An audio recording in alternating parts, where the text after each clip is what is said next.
안녕하세요. 저는 올해 52세 중견 제조업체에서 부장으로 근무하는 평범한 직장인입니다. 26년간 같은 회사를 다니며 성실하게 살아온 사람이라고 자부했어요. 아내 지혜와는 결혼한 지 26년째, 대학생 딸과 고3 아들을 둔 평범한 가장이죠. 하지만 제 인생이 그리 평범하지만은 않았네요. 작년 가을, 아내의 새로운 취미 하나가 우리 가족 전체를 뒤흔들어 놓았거든요.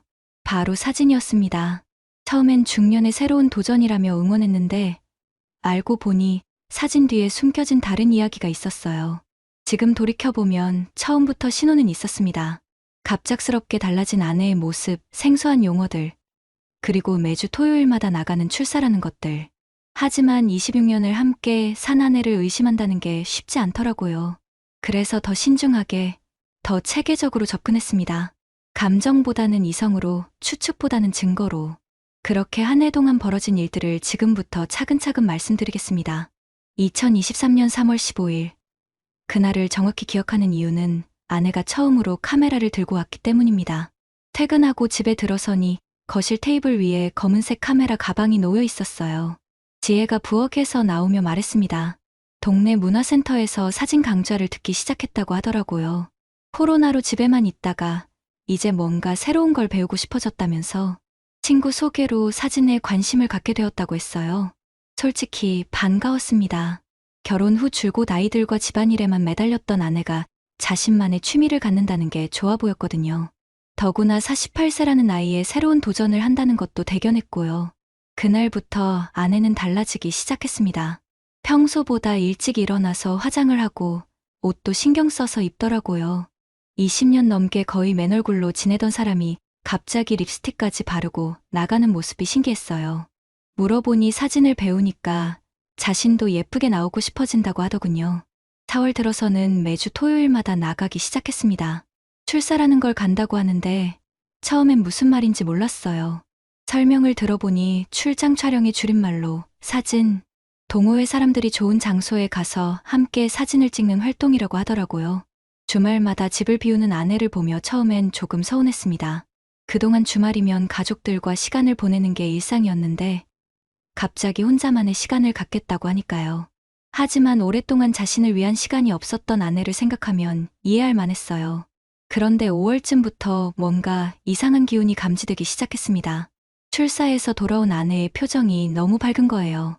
그냥 밝은 정도가 아니라 마치 연애하는 여자애처럼 들떠 있었거든요. 거울 앞에 서서 혼자 웃기도 하고 휴대폰을 보며 싱글거리기도 했어요. 그때 내 마음 한구석에서 작은 경보음이 울리기 시작했습니다. 하지만 아직은 그냥 새로운 취미에 빠진 사람의 자연스러운 모습이라고 생각하려 했어요. 26년을 함께 산 아내를 의심한다는 게 스스로도 불편했거든요. 5월 말부터 아내의 출사 패턴이 규칙적으로 고정되기 시작했습니다. 매주 토요일 오전 9시에 나가서 저녁 7시쯤 돌아오는 것이 일정해졌어요. 처음엔 동호회 활동이니까 그럴 수 있다고 생각했는데 뭔가 너무 기계적인 느낌이 들었습니다. 6월 10일 토요일, 아내가 출사 준비를 하는 모습을 유심히 지켜봤어요. 카메라 가방을 챙기는 것은 당연했지만 화장을 하는 시간이 평소보다 2배는 길었습니다. 파운데이션부터 시작해서 아이섀도우, 립스틱까지 정성스럽게 바르는 모습이 마치 데이트 나가는 것 같았어요. 옷도 신경을 많이 쓰더라고요. 옷장 앞에서 한참을 고민하다가 새로 산 원피스를 입고 나갔습니다. 사진 찍으러 가는 건데 왜 그렇게 차려입고 가는지 이해가 안 됐어요. 물어보니 사진 동호회에서는 서로 모델이 되어주기도 한다면서 예쁘게 입고 가야 한다고 하더군요. 그날 밤 아내가 돌아왔을 때 표정이 특히 밝았습니다. 거울 앞에서 찍어온 사진들을 하나씩 보며 혼자 웃고 있었어요. 호기심에 같이 보자고 했더니 괜찮다면서 휴대폰을 재빨리 덮더라고요. 그 순간 이상한 느낌이 들었습니다.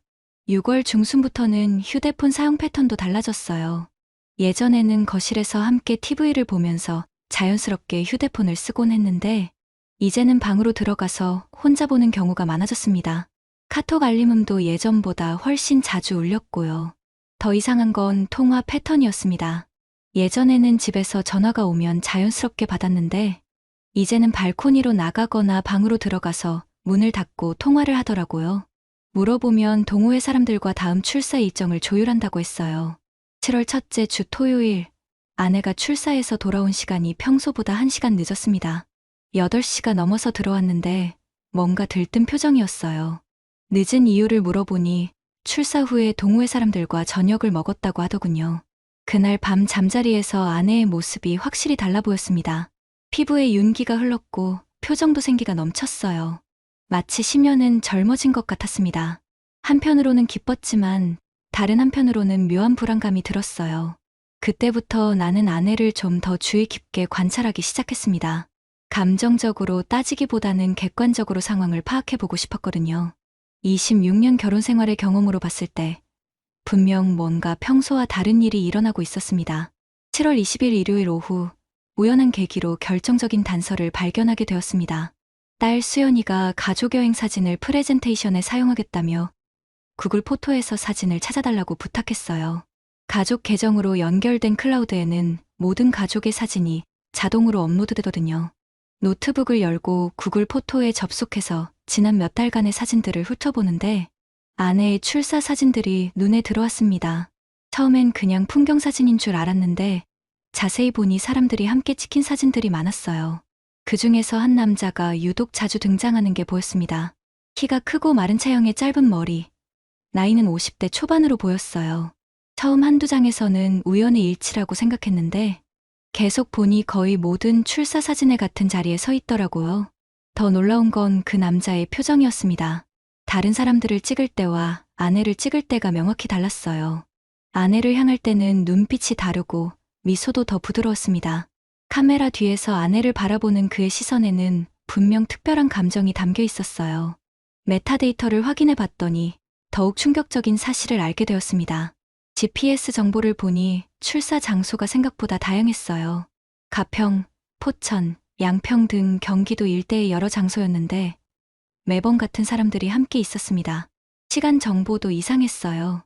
사진 촬영 시간을 보니 오후 늦은 시간대에 사진들이 많았습니다.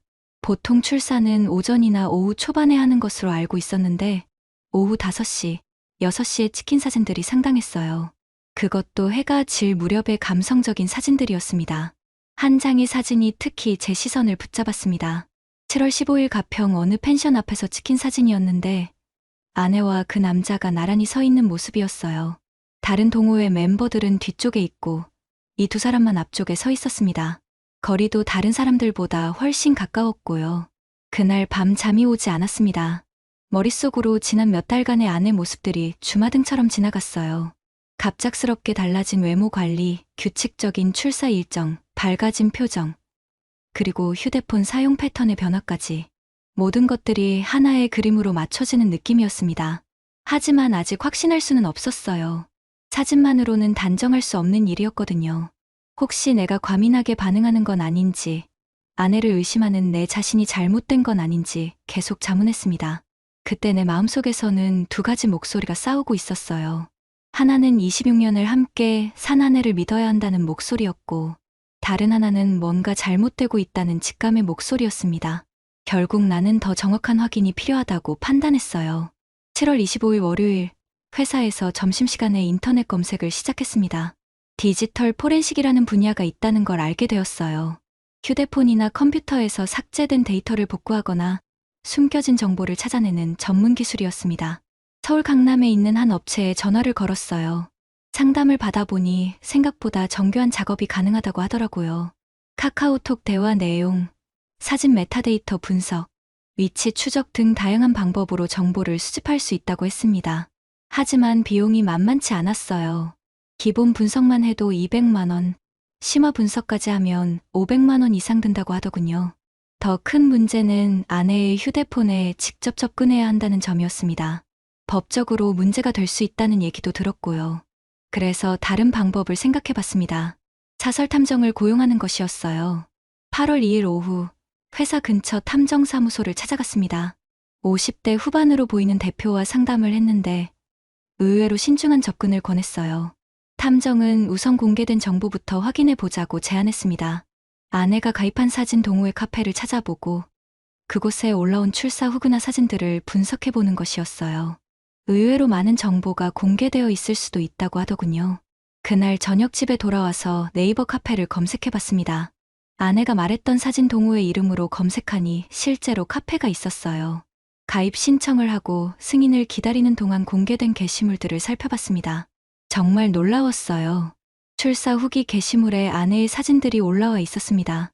그것도 다른 사람이 찍어준 사진들이었는데 대부분 그 남자가 촬영한 것 같았어요. 댓글을 보니 그 남자의 아이디도 확인할 수 있었습니다.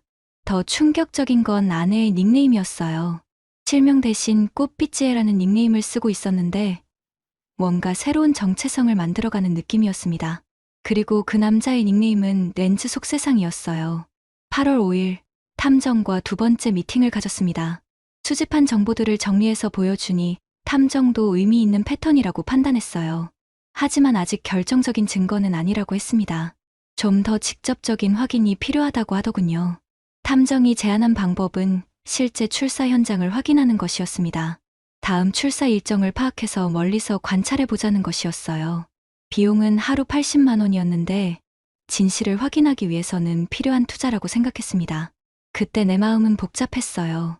한편으로는 아내가 아무것도 안 했으면 좋겠다는 바람이 있었고 다른 한편으로는 확실히 알고 싶다는 욕구가 있었습니다. 26년 결혼 생활에서 이런 의심을 해본 적이 없었거든요. 하지만 이제 와서 돌이킬 수는 없었어요. 8월 12일 토요일 드디어 결정적인 순간이 왔습니다.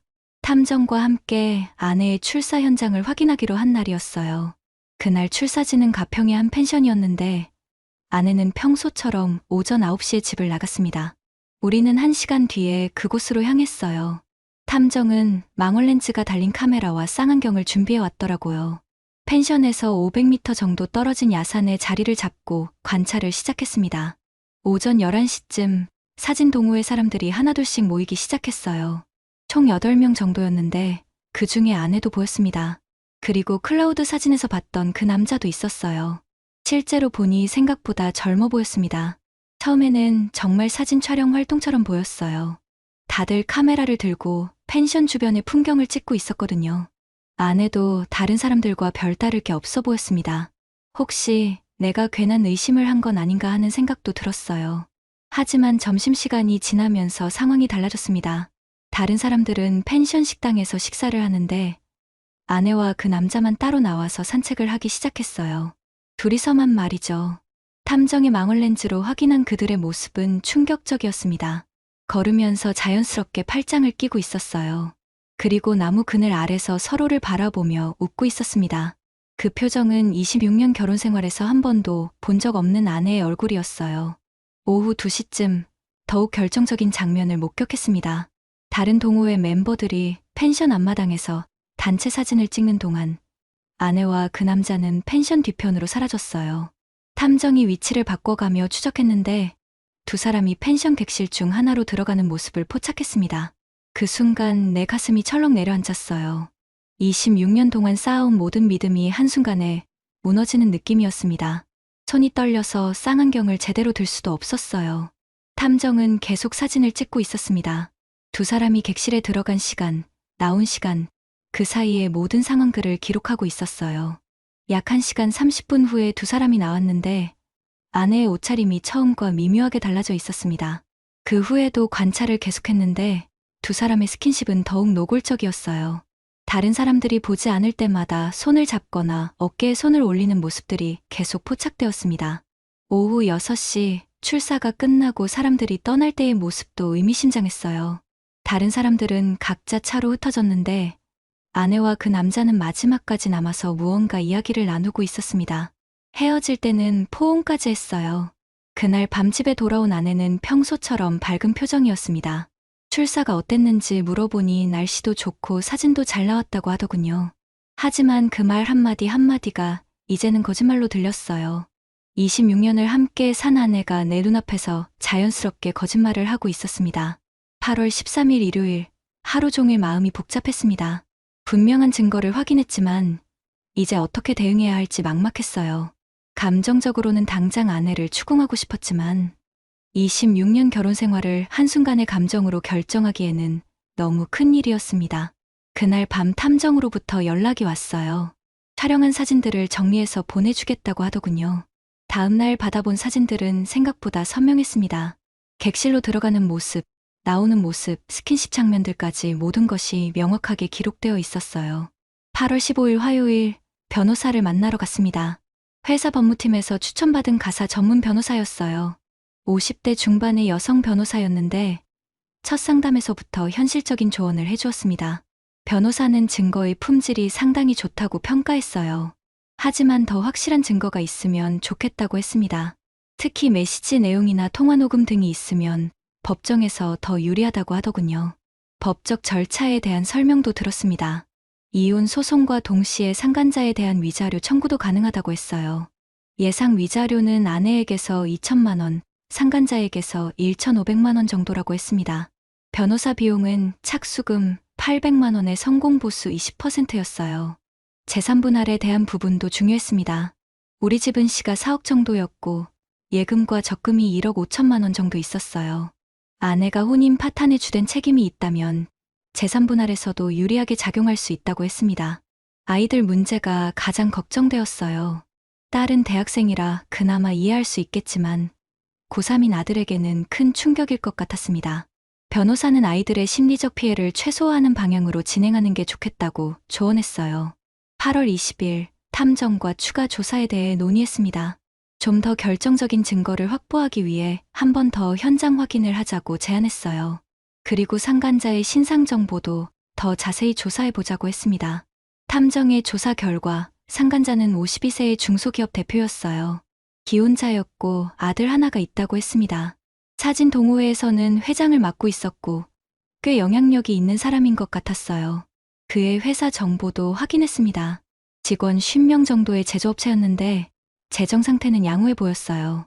위자료를 받을 수 있을 만한 자력은 충분해 보였습니다. 8월 25일 두 번째 현장 확인을 실시했습니다. 이번에는 양평의 한 펜션이었어요. 지난번과 비슷한 패턴이 반복되었습니다. 다른 동호회 멤버들과 함께 활동하다가 중간에 둘이서만 따로 시간을 보내는 것이었어요. 이번에는 더욱 대담했습니다. 아예 다른 펜션 객실을 따로 예약해놓고 들어가더라고요. 2시간 넘게 나오지 않았습니다. 탐정은 이 모든 과정을 동영상으로 촬영했어요. 그날 밤 모든 증거를 정리해보니 법정에서 승소할 수 있을 만큼 충분해 보였습니다. 하지만 여전히 마음은 복잡했어요. 이제 정말 돌이킬 수 없는 길로 들어서는 것 같았거든요. 26년의 결혼 생활을 끝내는 것이 정말 최선인지 마지막으로 고민해봤습니다. 하지만 결론은 정해져 있었어요. 배신당한 신뢰는 다시 회복되기 어렵고 아내의 행동은 명백한 불륜이었습니다. 감정보다는 이성으로 전략적으로 대응하기로 최종 결정했어요. 8월 30일 화요일 오전 변호사 사무실에서 최종 전략 회의를 가졌습니다. 수집한 모든 증거를 검토한 결과 승소 가능성이 90% 이상이라는 판단이 나왔어요. 이제 구체적인 실행 계획을 세우는 단계였습니다. 변호사가 제안한 방법은 동시다발적 대응이었어요. 아내에게는 이혼 소송과 위자료 청구를, 상간자에게는 별도의 위자료 소송을 동시에 제기하는 것이었습니다. 이렇게 하면 서로 증거를 인멸할 시간을 주지 않을 수 있다고 했어요. 9월 5일 토요일, 아내가 또 출사를 간다고 나가려 할 때 처음으로 대면했습니다. 평소처럼 화장을 하고 예쁘게 차려입은 아내를 보며 마음이 복잡했어요. 하지만 이미 결정한 일이었습니다. 거실에 앉아서 차분하게 말했어요. 그동안 수고했지만 이제 그만 그런 식으로 살지 말라고 했습니다. 아내는 처음에 무슨 말인지 모르겠다는 표정을 지었어요. 하지만 내가 사진들을 보여주자 얼굴이 새하얗게 변했습니다. 아내는 처음에는 부인했어요. 그냥 동호회 활동일 뿐이고 다른 의미는 없다고 했습니다. 하지만 펜션 객실에 들어가는 사진을 보여주자 더 이상 말을 하지 못했어요. 그날 아내와 긴 대화를 나눴습니다. 언제부터 시작됐는지, 왜 그런 일을 했는지 물어봤어요. 아내는 울면서 처음엔 정말 사진 때문이었다고 했습니다. 하지만 그 사람이 자신을 이해해주고 관심을 가져줘서 마음이 흔들렸다고 하더군요. 특히 인상적이었던 건 아내의 말이었어요. 26년 동안 나에게는 한 번도 받지 못했던 관심과 사랑을 받았다고 했습니다. 그 말이 제일 아팠어요. 내가 아내에게 소홀했던 것은 인정하지만 그렇다고 불륜이 정당화되는 건 아니었거든요. 9월 12일 드디어 법적 절차를 시작했습니다. 먼저 아내와 상간자를 동시에 고소했어요. 아내에게는 이혼 사유와 위자료 2천만 원을, 상간자에게는 위자료 2천만 원을 청구했습니다. 상간자에게 내용 증명을 보낸 후 반응을 지켜봤어요. 3일 후 그의 변호사로부터 연락이 왔습니다. 합의를 원한다고 하더군요. 하지만 제시한 금액이 500만 원이었어요. 터무니없이 낮은 액수였습니다. 더 중요한 건 사회적 응징이었어요. 상간자가 회장으로 있던 사진 동호회 카페에 모든 증거를 공개했습니다. 물론 법적 문제가 되지 않는 선에서 신중하게 했어요. 동호회 내에서는 큰 파장이 일었습니다. 상간자의 직장에도 알렸어요. 직접 찾아가지는 않았지만 그의 회사 임직원들이 볼 수 있는 방식으로 정보를 공유했습니다. 기업 대표로서 도덕적 문제가 있다는 점을 부각시켰어요.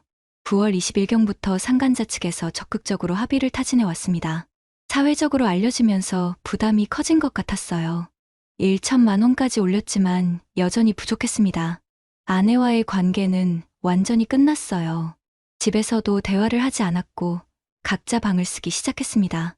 아이들에게는 아직 구체적으로 말하지 않았지만 분위기로 느끼고 있는 것 같았어요. 그 시기가 제일 힘들었습니다. 26년 동안 쌓아온 모든 것이 무너지는 과정을 지켜보는 것은 생각보다 고통스러웠어요. 하지만 이미 시작한 일이었고 끝까지 가봐야 했습니다.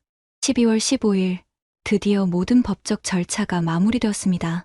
가정법원에서 이혼 판결이 나왔고 위자료와 재산 분할도 제가 원하는 대로 결정되었어요. 아내로부터 위자료 3천만 원, 상간자로부터 2천만 원을 받게 되었습니다. 재산 분할에서도 유리했어요. 아내의 귀책 사유가 명확했기 때문에 집과 예금의 60%를 가져갈 수 있었습니다. 변호사 비용을 제외하고도 충분한 금액이었어요. 경제적으로는 완전한 승리였습니다. 상간자는 결국 1,800만 원에 합의했어요. 사회적 파장이 커지면서 더 이상 버틸 수 없었던 것 같았습니다. 그의 회사에서도 문제가 되었고 동호회에서는 제명되었다고 들었어요. 가장 힘들었던 건 아이들 문제였습니다. 수연이는 대학생이라 어느 정도 이해해 주었지만 정훈이는 큰 충격을 받았어요. 입시를 앞둔 시기라 더욱 걱정되었습니다. 다행히 상담을 받으면서 점차 안정을 찾아갔어요. 2024년 1월 새로운 주거지로 이사했습니다. 강남 쪽 오피스텔이었는데 혼자 살기에는 적당한 크기였어요. 26년 만에 혼자 사는 생활이 시작된 것이었습니다. 처음에는 적응이 쉽지 않았어요. 혼자 식사하고 혼자 잠들고 혼자 일어나는 것이 낯설었습니다. 하지만 점차 자유로움을 느끼기 시작했어요. 내가 원하는 시간에 일어나고 보고 싶은 영화를 보고 먹고 싶은 음식을 먹을 수 있었거든요. 회사에서도 일에 더 집중할 수 있게 되었습니다. 가정 문제로 신경 쓸 일이 없어지니까 오히려 업무 효율이 올라갔어요. 3월에는 승진도 했습니다. 부장에서 이사로 올라갔어요. 새로운 취미도 생겼습니다. 아이러니하게도 사진이었어요. 아내가 시작했던 것이지만 나름대로 의미가 있는 활동인 것 같았습니다. 물론 동호회 활동은 하지 않고 혼자서 조용히 즐기고 있어요. 주말에는 혼자 여행을 다니기 시작했습니다. 제주도도 가보고 부산도 가봤어요. 26년 동안 가족 여행만 다니다가 혼자 여행을 해보니 또 다른 재미가 있었습니다. 내가 원하는 곳에 가서 원하는 만큼 머물 수 있었거든요. 경제적으로도 여유가 생겼어요. 혼자 생활하니까 생활비가 많이 줄었고 위자료로 받은 돈도 있었습니다. 노후 준비도 다시 계획하게 되었어요. 60세 정도에 조기 퇴직해서 제2의 인생을 살아보고 싶다는 생각도 들었습니다. 지금 돌이켜보면 그때의 선택이 옳았다고 생각해요. 감정적으로 대응했다면 증거도 제대로 확보하지 못했을 것이고 법적으로도 불리했을 것입니다. 체계적이고 전략적으로 접근한 덕분에 원하는 결과를 얻을 수 있었어요. 물론 아쉬운 부분도 있습니다. 26년의 결혼 생활이 무너진 것은 분명 슬픈 일이었어요. 하지만 배신당한 신뢰를 회복하기는 어려웠을 것 같습니다. 차라리 새로운 시작을 하는 게 나았다고 생각해요. 같은 상황에 처한 다른 분들께 조언하고 싶은 건 감정보다는 이성으로 판단하라는 것입니다. 증거 확보가 가장 중요하고 법적 대응에는 반드시 전문가의 도움을 받아야 해요. 그리고 무엇보다 자신의 미래를 위한 선택을 해야 합니다. 52세의 새로운 시작이지만 두렵지 않습니다. 오히려 기대가 됩니다. 1년이 지난 지금 그 모든 과정을 돌이켜보니 여러 가지 생각이 듭니다. 처음에는 분노와 배신감이 컸지만 시간이 지나면서 더 냉정하게 판단할 수 있게 되었어요. 사진이라는 매개체로 시작된 불륜이 사진이라는 증거로 끝난 것이 아이러니했습니다. 아내가 행복해하며 찍은 그 사진들이 결국 모든 것을 무너뜨리는 증거가 되었거든요. 26년의 결혼 생활이 완전히 무의미했다고는 생각하지 않습니다. 좋은 추억도 많았고 아이들도 잘 키웠으니까요. 하지만 배신당한 신뢰는 다시 회복하기 어려웠을 것입니다. 지금의 삶이 더 자유롭고 편안합니다. 혼자 사는 것이 외롭다고 생각할 수도 있지만 오히려 내 자신에게 집중할 수 있는 시간이 생겼어요. 새로운 관계에 대한 생각도 있지만 아직은 혼자 있는 것이 좋습니다. 같은 어려움을 겪는 다른 분들에게 전하고 싶은 말은 감정적으로 대응하지 말고 전략적으로 접근하라는 것입니다. 그리고 무엇보다 자신의 행복을 최우선으로 생각해야 해요. 때로는 끝이 새로운 시작이 될 수 있습니다. 구독자님들, 오늘 사연 댓글로 공유해 다른 분들과 함께 의견 나눠보세요. 저도 읽어보며 소통하겠습니다. 안녕하세요. 저는 서민수라고 합니다. 올해 54세이고 25년째 소방공무원으로 일하고 있습니다. 평범한 중년 남성이죠. 아침에 일어나서 출근하고 화재 신고가 들어오면 뛰어가서 불을 끄고 119 신고가 들어오면 응급환자를 병원에 실어 나르는 그런 일상을 반복해왔습니다. 아내 소연이와는 대학교 2학년 때 만나서 24년째 결혼 생활을 이어오고 있었습니다. 아니, 이어오고 있다고 생각했습니다. 아들 하나를 두고 소연이는 병원에서 접수 업무를 하며 알콩달콩 살아왔다고 여겼습니다. 별다른 갈등도 없었고 큰 문제도 없는 평범한 가정이었어요. 하지만 평범하지 않은 일을 경험하게 되었습니다. 지금 돌이켜보면 그 모든 일의 시작은 2023년 10월 어느 토요일 오후였습니다. 아내의 핸드폰에서 울린 카카오톡 알림음이었어요. 그 작은 소리가 우리 가족 24년의 역사를 뒤흔들게 될 줄은 그때는 몰랐습니다. 2023년 10월 14일 토요일 오후 2시 30분. 소파에 누워 TV를 보고 있는데 아내의 핸드폰에서 카카오톡 알림이 울렸습니다. 소연이는 마침 화장실에 가 있었고 나는 습관적으로 핸드폰 화면을 힐끗 봤어요. 발신자 이름이 눈에 들어왔습니다. 강민호. 순간 가슴이 덜컥했어요. 왜 그 이름이 이렇게 기억에 선명할까요? 25년 전 고등학교 시절이 머릿속에 스쳐 지나갔습니다. 강민호는 우리 반에서 가장 인기 있던 남학생이었어요. 키도 크고 공부도 잘하고 운동도 잘했습니다. 그때 소연이가 그 친구를 좋아했다는 걸 나도 알고 있었어요. 아니, 정확히 말하면 반 아이들 모두가 알고 있었습니다. 소연이는 강민호 앞에서만 유독 수줍어했고 그가 말을 걸면 얼굴이 빨갛게 달아올랐거든요. 당시 나는 소연이의 그런 모습을 지켜보면서도 별 신경 쓰지 않았습니다. 고등학생들의 풋사랑 정도로 여겼죠. 하지만 지금 그 이름을 다시 보니 묘한 기분이 들었습니다. 심장이 조금 빨라지는 것을 느꼈어요. 왜 갑자기 연락을 했을까? 25년 만에 말이에요. 소연이가 화장실에서 나와 핸드폰을 확인하는 모습을 지켜봤습니다. 메시지를 읽고 나서 아내의 표정이 미묘하게 변했어요. 무엇인가 놀란 듯하면서도 어딘가 기쁜 듯한 표정이었습니다. 그리고 핸드폰을 가슴에 꼭 안고는 잠깐 눈을 감았어요. 그 모습을 보니 가슴 한편이 불편해졌습니다. 아내에게 누구한테서 온 메시지냐고 물어보려다가 그만뒀어요. 괜한 의심을 하는 것 같아서였습니다. 그날 저녁 소연이는 평소보다 화장을 더 진하게 했습니다. 향수도 뿌렸어요. 집에서는 거의 뿌리지 않던 향수를 말이에요. 동창회 모임이 있다고 했습니다.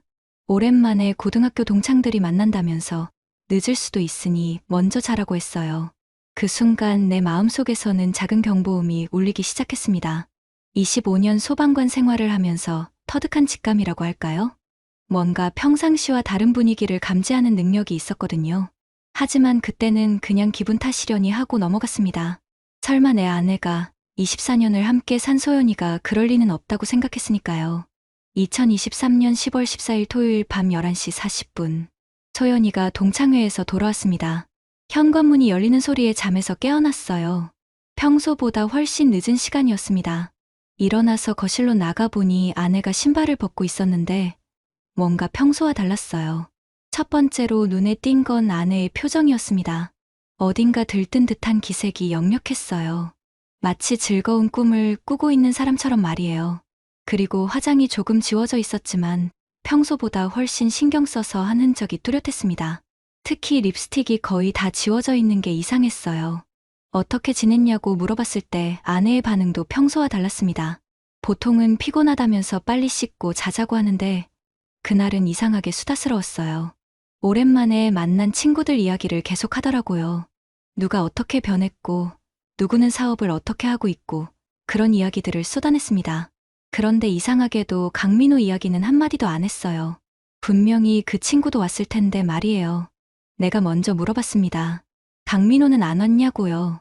그러자 아내가 잠깐 멈칫하더니 아 맞다면서 왔다고 대답했습니다. 근데 그 대답하는 투가 너무 어색했어요. 마치 들키고 싶지 않은 무언가를 감추려는 것 같았습니다. 씻으러 들어간 아내의 뒷모습을 보면서 가슴이 답답해졌습니다. 뭔가 짚히지 않는 구석이 있었거든요. 그날 밤 잠자리에 누워서도 계속 그 생각을 했어요. 25년 동안 함께 살면서 쌓인 내공이라고 할까요? 뭔가 평상시와 다르다는 걸 본능적으로 느꼈습니다. 다음날 일요일 오전, 소연이는 평소보다 늦게 일어났어요. 그리고 핸드폰을 자주 확인했습니다. 메시지가 올 때마다 미소를 지었어요. 그 미소가 예전에 고등학교 시절 강민호를 바라볼 때의 그 표정과 너무 닮아 있어서 섬뜩했습니다. 소방서에 출근해서도 계속 그 일이 신경 쓰였어요. 화재 출동을 나가면서도 응급환자를 이송하면서도 머릿속에서는 어젯밤 아내의 모습이 계속 맴돌았습니다. 동료들이 왜 이렇게 멍하냐고 물어볼 정도였어요. 그때부터였습니다. 내가 아내를 관찰하기 시작한 것이 25년 소방관 생활을 하면서 위험 상황을 미리 감지하는 훈련을 받아왔거든요. 그 감각이 가정에서도 작동하기 시작했어요.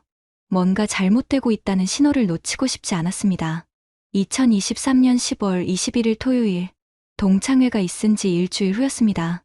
서연이가 또 나간다고 했어요. 이번에는 소규모 모임이라고 하더라고요. 친한 몇 명만 만난다면서 말이에요. 그때부터 나는 본격적으로 아내의 행동을 관찰하기 시작했습니다. 첫 번째로 눈에 띈 변화는 옷차림이었어요. 평소에는 집에서 입던 편한 옷 그대로 나가곤 했는데 요즘에는 나갈 때마다 옷을 여러 벌 꺼내서 고민했습니다. 거울 앞에서 이 옷 저 옷 갈아입으며 한참을 머뭇거리더라고요. 마치 첫 데이트 나가는 20살 처녀처럼 말이에요. 두 번째는 핸드폰 사용 패턴이었습니다. 예전에는 핸드폰을 아무렇게나 식탁 위에 놓아두곤 했는데 이제는 항상 들고 다녔어요. 화장실 갈 때도 요리할 때도 핸드폰을 옆에 두었습니다. 그리고 메시지가 오면 재빨리 확인하고는 혼자 미소를 지었어요. 세 번째 변화는 말투였습니다. 평소보다 목소리가 한 톤 높아졌고 말하는 속도도 빨라졌어요. 뭔가 들뜬 사람의 전형적인 모습이었습니다. 그리고 나와 대화할 때도 어딘가 마음이 다른 곳에 가 있는 것 같았어요. 2023년 10월 28일 토요일, 세 번째 모임이었습니다. 이번에는 내가 먼저 물어봤어요. 누구누구 만나러 가냐고요. 소연이가 잠깐 당황하는 기색을 보이더니 그냥 몇 명 안 된다면서 대충 넘어갔습니다. 구체적인 이름은 말하지 않았어요. 그날 밤 소연이가 돌아왔을 때 충격적인 광경을 목격했습니다. 목에 작은 빨간 자국이 있었거든요. 모기에 물린 것 같기도 하고 뭔가 다른 것 같기도 한 애매한 자국이었어요. 직접 물어보고 싶었지만 확신이 서지 않아서 그냥 넘어갔습니다. 소방서에서 일할 때도 계속 그 생각이 났어요. 화재 현장에서 불길의 움직임을 관찰하듯이 아내의 변화를 세심하게 살펴보게 되었습니다. 25년 동안 위험 상황을 감지하는 훈련을 받아온 게 이런 식으로 쓰일 줄은 몰랐네요. 그런데 가장 힘든 건 확신이 서지 않는다는 점이었습니다. 혹시 내가 괜한 의심을 하는 건 아닐까? 24년을 함께 산 아내를 이렇게 의심하는 내 자신이 한심하게 느껴지기도 했어요. 하지만 소방관으로서 습득한 직감은 계속해서 경고 신호를 보내고 있었습니다. 2023년 11월 4일, 네 번째 모임 날이었어요. 이번에는 나도 모르게 뒤를 따라가고 싶은 충동이 들었습니다. 하지만 그러기에는 너무 비굴한 것 같아서 참았어요. 대신 아내가 언제 나가서 언제 들어오는지 시간을 체크하기 시작했습니다. 그날 밤, 소연이는 새벽 1시가 넘어서야 들어왔습니다. 지금까지 중에서 가장 늦은 시간이었어요. 그리고 들어와서는 바로 샤워를 했습니다. 평소에는 피곤하면 다음날 아침에 씻곤 했는데 말이에요. 침대에 누워서 옆에서 잠든 아내를 보며 답답한 마음이 들었습니다. 이게 정말 24년을 함께 산 내 아내가 맞나 싶었어요. 아니면 내가 너무 예민하게 반응하는 건가? 그런 혼란스러운 생각들이 머릿속을 맴돌았습니다. 2023년 11월 11일 토요일 오후 3시. 평생 잊을 수 없는 순간이었습니다. 그날은 소방서에서 교육이 있어서 오후에 일찍 끝났어요. 평소보다 2시간 정도 빨리 집에 들어간 것이었습니다. 현관문을 열고 들어가는데 거실에서 낮은 목소리가 들렸어요. 처음에는 TV 소리인 줄 알았습니다. 그런데 가만히 들어보니 사람 목소리였어요. 소연이의 목소리와 남자 목소리가 섞여 있었습니다. 순간 온몸이 굳어버렸어요. 가슴이 쿵쾅거리기 시작했습니다. 신발을 조용히 벗고 거실 쪽으로 살금살금 다가갔습니다. 25년 소방관 생활을 하면서 위험한 현장에 접근할 때의 그런 긴장감이었어요. 손이 떨리고 입이 바짝 말랐습니다. 거실 입구에서 살짝 고개를 내밀어 안을 들여다봤는데 정말로 믿을 수 없는 광경이 펼쳐져 있었습니다. 우리 집 소파에 소연이와 한 남자가 앉아 있었어요. 그 남자는 분명히 강민호였습니다. 25년이 지났지만 그 얼굴을 잊을 수가 없었거든요. 두 사람은 서로 아주 가까이 앉아서 뭔가 진지하게 이야기를 나누고 있었습니다. 강민호의 손이 소연이의 어깨에 올려져 있었고 소연이는 그를 바라보며 환하게 웃고 있었어요. 그 웃음은 나와 함께 있을 때는 본 적이 없는 표정이었습니다. 그 순간 머리가 하얘졌어요. 25년 소방관 생활을 하면서 수많은 위급 상황을 겪어봤지만 그때만큼 당황했던 적은 없었습니다. 다리에 힘이 빠져서 벽에 기대야 했어요. 바로 그때였습니다. 2층에서 쿵쿵 소리가 났어요. 우리 아들 준혁이가 내려오는 소리였습니다. 대학교 2학년인 준혁이는 그날 집에 있었던 것 같았어요. 아들이 계단을 내려오는 소리를 듣고 거실에 두 사람이 재빨리 떨어져 앉았습니다. 준혁이가 거실로 들어왔을 때 상황은 이미 정리되어 있었어요. 소연이는 강민호에게 차를 따라주고 있었고 강민호는 아들에게 인사를 건넸습니다. 엄마 고등학교 동창이라면서 자연스럽게 소개하더라고요. 나는 아직도 거실 입구에 숨어서 그 광경을 지켜보고 있었습니다. 준혁이가 잠깐 인사하고는 다시 2층으로 올라갔어요. 그러자 두 사람이 다시 가까워지기 시작했습니다. 더 이상 볼 수 없었어요. 조용히 현관으로 나와서 다시 신발을 신었습니다. 그리고 10분 정도 밖에서 시간을 보낸 후에 다시 집으로 들어갔어요. 이번에는 일부러 문을 크게 열고 여보 왔다고 큰 소리로 인사했습니다. 거실로 들어가니 강민호는 이미 없었고 소연이만 혼자 TV를 보고 있었어요. 마치 아무 일도 없었던 것처럼 말이에요. 하지만 탁자 위에는 찻잔이 2개 놓여 있었습니다. 누가 왔다 갔냐고 물어봤을 때 소연이의 반응이 너무 당황스러웠어요. 아무도 안 왔다고 하더라고요. 그러면서 찻잔을 재빨리 치우려고 했습니다. 그 모습을 보니 가슴이 미어지는 것 같았어요. 그날 밤 잠자리에서 소연이는 평소처럼 자연스럽게 행동했습니다. 하지만 나는 한잠도 잘 수 없었어요. 머릿속에서는 오후에 본 그 장면이 계속 재생겼습니다. 내가 정말 그런 걸 본 게 맞나 싶어서 스스로를 의심하기도 했어요. 2023년 11월 12일 일요일 오전 10시. 잠 못 이룬 밤을 보내고 일어났습니다. 소연이는 평소처럼 아침 준비를 하고 있었어요. 아무 일도 없었던 것처럼 말이에요. 하지만 나는 어떻게 해야 할지 모르겠었습니다.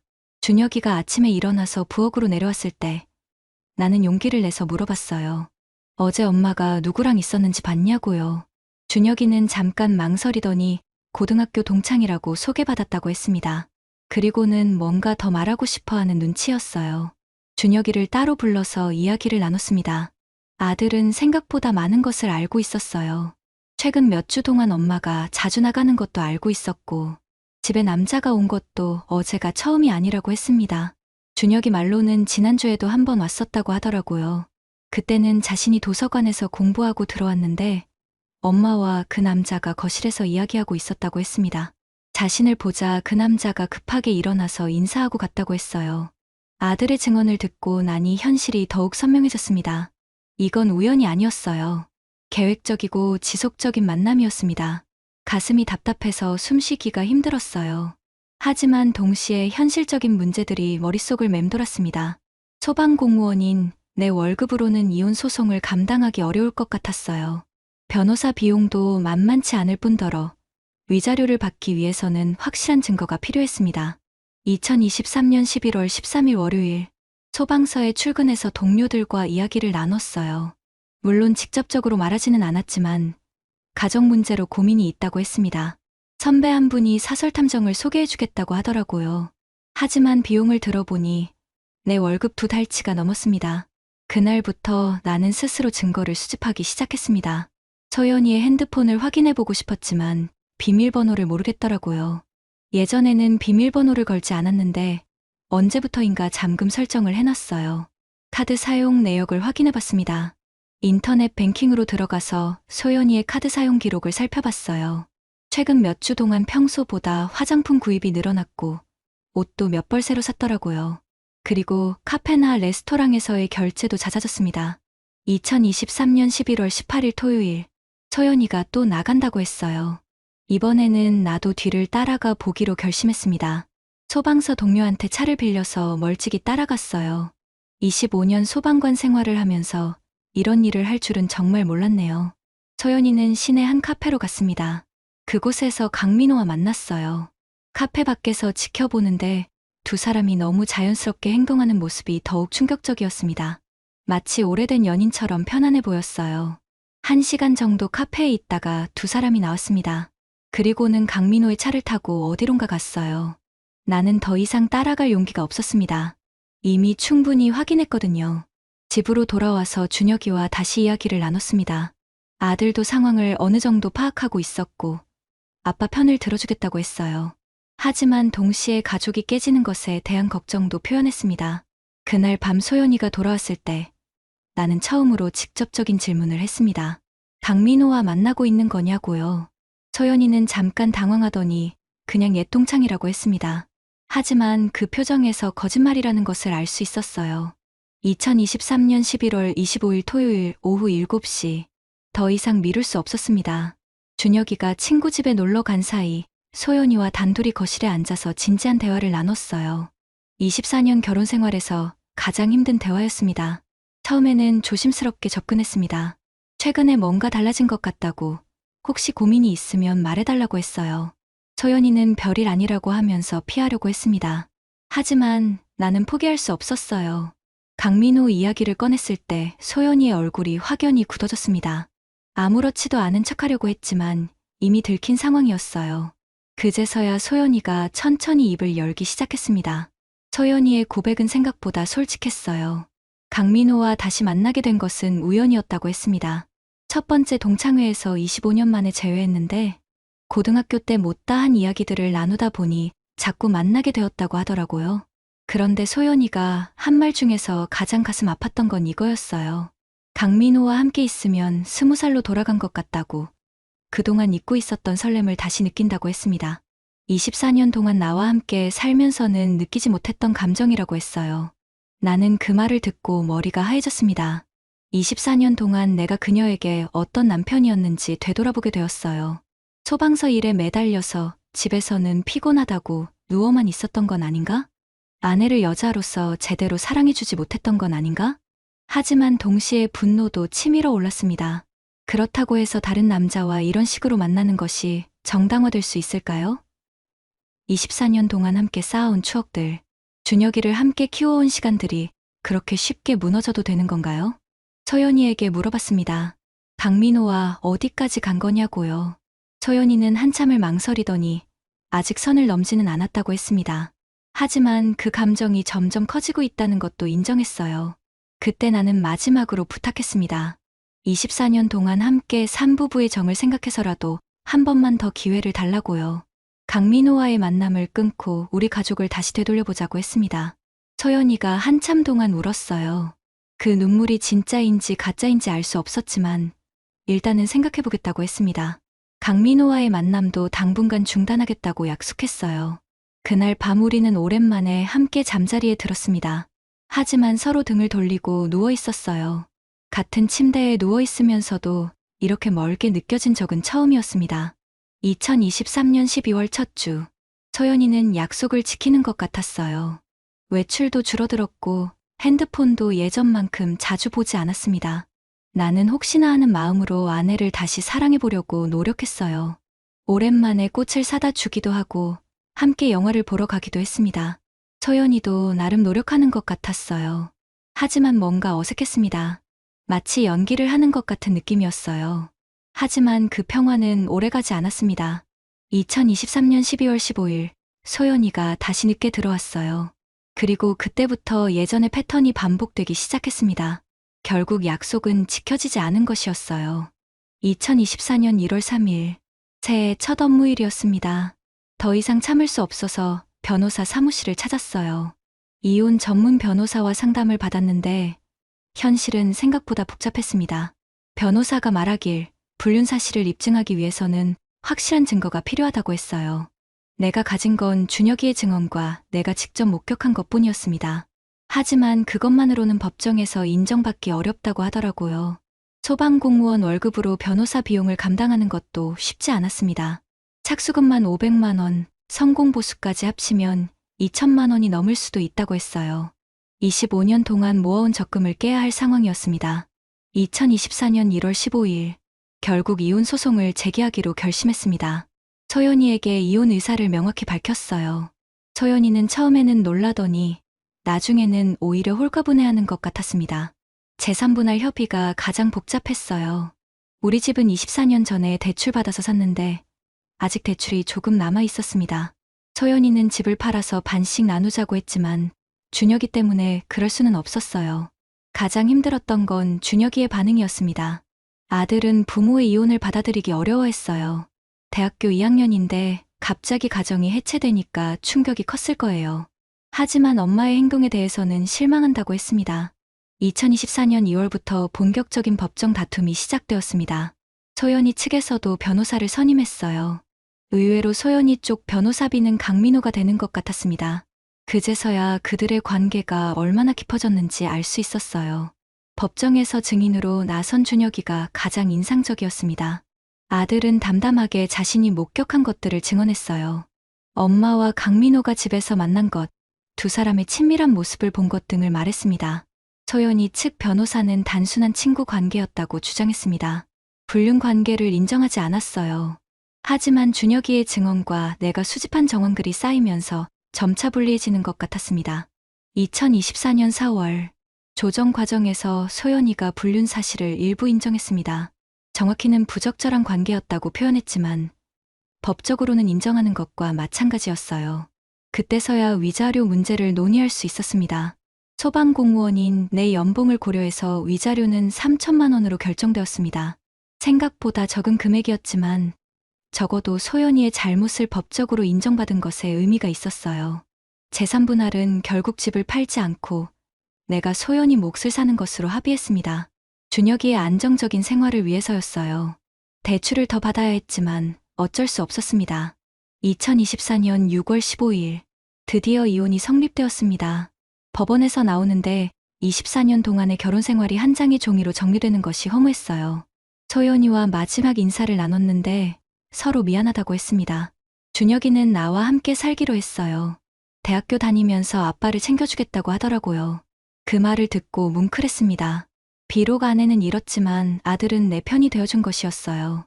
2024년 12월 현재, 이혼한 지 6개월이 지났습니다. 지금 돌이켜보니 그 모든 과정이 마치 꿈 같아요.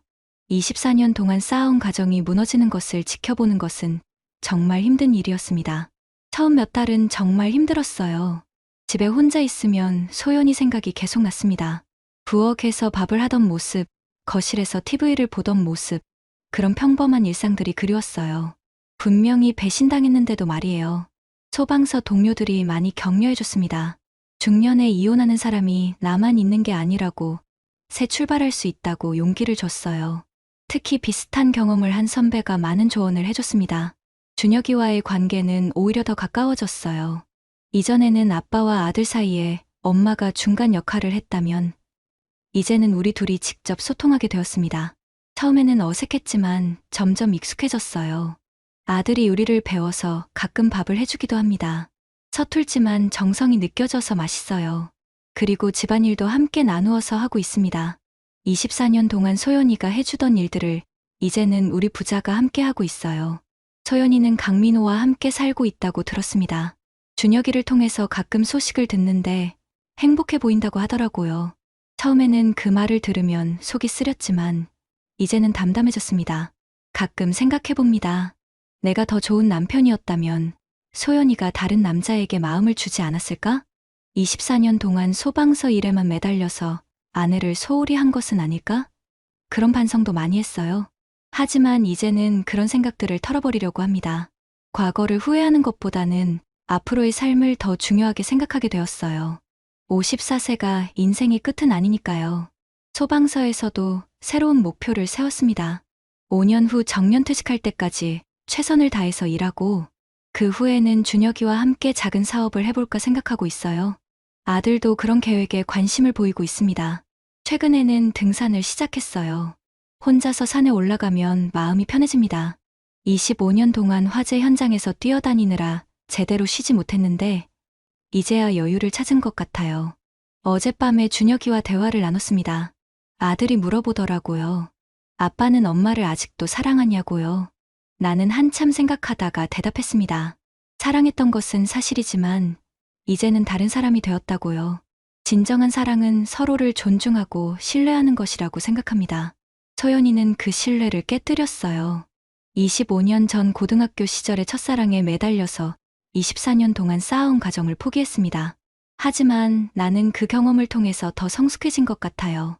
사람의 마음이 변할 수 있다는 것, 영원한 것은 없다는 것을 받아들이게 되었습니다. 그리고 정말 소중한 것이 무엇인지도 깨달았어요. 지금 내게 가장 소중한 것은 준혁이입니다. 아들과 함께하는 시간, 아들과 나누는 대화, 아들의 웃음소리가 내 삶의 전부예요. 24년 동안 놓쳤던 아버지 역할을 이제야 제대로 하고 있는 것 같습니다. 같은 아픔을 겪고 있는 다른 분들에게 전하고 싶은 말이 있습니다. 처음에는 세상이 무너지는 것 같겠지만 시간이 지나면 새로운 길이 보인다는 것이에요. 포기하지 말고 끝까지 버텨보세요. 인생은 생각보다 깁니다. 구독자님들, 오늘 사연 댓글로 공유해 다른 분들과 함께 의견 나눠보세요. 저도 읽어보며 소통하겠습니다.